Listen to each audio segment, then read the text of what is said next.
یہ جو سارے ملک عرب بنے ہیں، عراق میں جو آج عربی بولی جاتی ہے، یہ اس لیے نہیں کہ یہ شروع سے عرب ہیں، یہ تو صحابہ نے جب فتح کیا ان علاقوں کو تو وہاں جا کر وہاں کی زبان عربی بنائی ہے.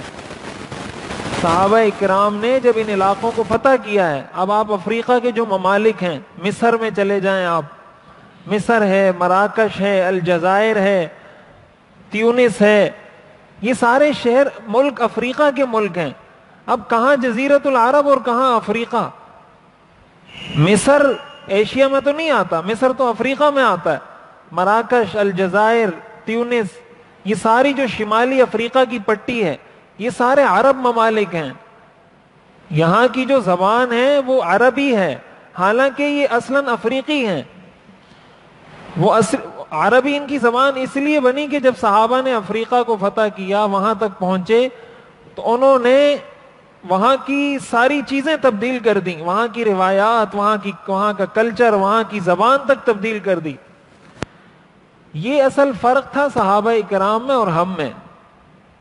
صحابہ کرام جہاں جاتے تھے وہ اپنا اثر بٹھاتے تھے دوسروں پر، وہ اپنے آپ کو مؤثر بناتے تھے، غالب ہوتے تھے، دوسروں کا اثر قبول نہیں کرتے تھے. یہ صحابہ کی صفت تھی. اسی لیے ان ملکوں کی زبان آج بھی عربی ہے.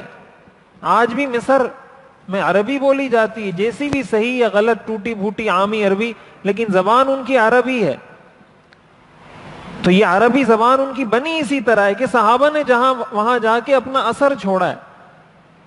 تو اس سے ہمیں یہ بات معلوم ہوتی ہے کہ ایک مسلمان کو مؤثر ہونا چاہیے، متاثر نہیں ہونا چاہیے. ہم دوسروں سے بہت جلدی متاثر ہو جاتے ہیں، اپنا اثر کسی پر نہیں چھوڑتے. ایک مسلمان کی صفت اور شان یہ ہوتی ہے کہ وہ اپنا اثر چھوڑے کسی اور پر، بجائے اس کے کہ آپ ماحول کے رنگ میں رنگ جائیں اور جس طرح سب کچھ چل رہا ہے ہم اسی طرح چلنا شروع کر دیں. یہ اعلیٰ درجے کے مسلمان کی صفت نہیں ہوتی. ہم بہت سارے گناہ اسی لیے کرتے ہیں نا کہ ہم کہتے ہیں یار یہ بھی کر رہا ہے، وہ بھی کر رہا ہے، وہ بھی کر رہا ہے، میں اگر بولوں گا کہ نہیں کرو تو سارے بولیں گے یہ بھی بڑا مولوی صاحب آیا، یہ بڑا صوفی صاحب آیا، یہ بڑا تبلیغی آیا، اس کو کوئی اعتراض نہیں ہے، اس کو کوئی اعتراض نہیں ہے، اس کو کوئی اعتراض نہیں ہے، اس کو بڑا اعتراض ہے.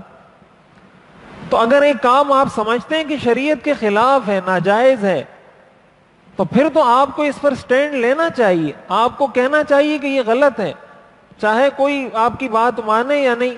جب وہ غلط کام کرنے والے آپ کا اثر قبول نہیں کر رہے تو آپ کیوں ان کا اثر قبول کرتے ہیں؟ صرف اس لیے کہ وہ زیادہ ہیں، آپ کم ہیں، اس لیے تو آپ کبھی بھی کسی کا اثر قبول نہیں کر سکتے.